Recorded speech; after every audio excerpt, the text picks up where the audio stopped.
il-Malta Maritime Forum ilu snin jitlob għal offshore bunkering u huwa għalhekk li l-forum qed jilqab b'mod komplet il-proposta tal-Partit Nazzjonalista li jitwaqqaf il-Mediterranean Maritime Fuel Hub. Il-Maritime Forum ilu minn meta ġiet l-ewwel paper fuq the extension of the economic zone ta' Malta li ħa pożizzjoni li jaqbel li attivitajiet marittimi jibdew jisiru wkoll offshore.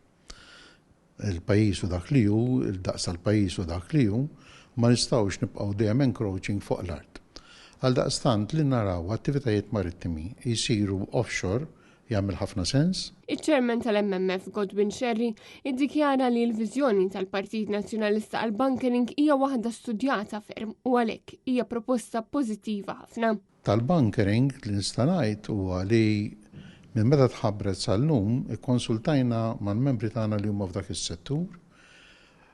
Kien hemm opinjonijiet studjati ħafna u jekk dal-proġett jibqa' miexi żgur li hemm membri tal-forum li jistgħu jikkontribwixxu ħafna ideat għalih u li ovvjament kollox jorbotu jħol fuq l-aspetti tekniċi, fuq l-aspetti ta' temp kif jista' jsir ma daw l-affarijiet saru barra minn Malta, għalfejn m'għandhom xi jsiru Malta wkoll.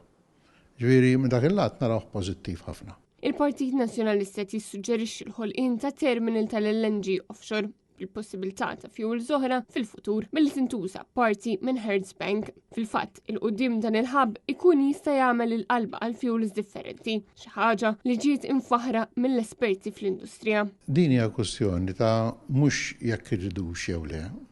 It is a must li biex Malta tibqa' relevanti fis-settur tal-bunkering bil-forsi tadatta għal fuels il-ġodda. Il-bieraħ daħal Malta wieħed mill-ikbar vapuri tal-containers li jaħdem bil-LNG. Ma kenniex fuel biex intuħ, kieku Malta kellha l-ħażna, allura konna nkun nistgħu nagħtu l-fuel. Bħalu għandek cruise liners, bħalu għandek vapuri oħrajn. It-tendenza hija lej cleaner fuels biex Malta tibqa' relevanti rridu bil-fors nitlu dak is-settur. Il-Malta Maritime Forum fakkar li s-settur marittimu huwa wieħed essenzjali għal pajjiżna. Il-figuri li għandi huma korretti, Malta tbieħ il fuq minn 10 miljun cubic meter ta' fuel fis-sena. Id-dħul minnu huwa enormi. Huwa settur li mingħajru jisek għandek katina u għandek ħoloq nieqsa.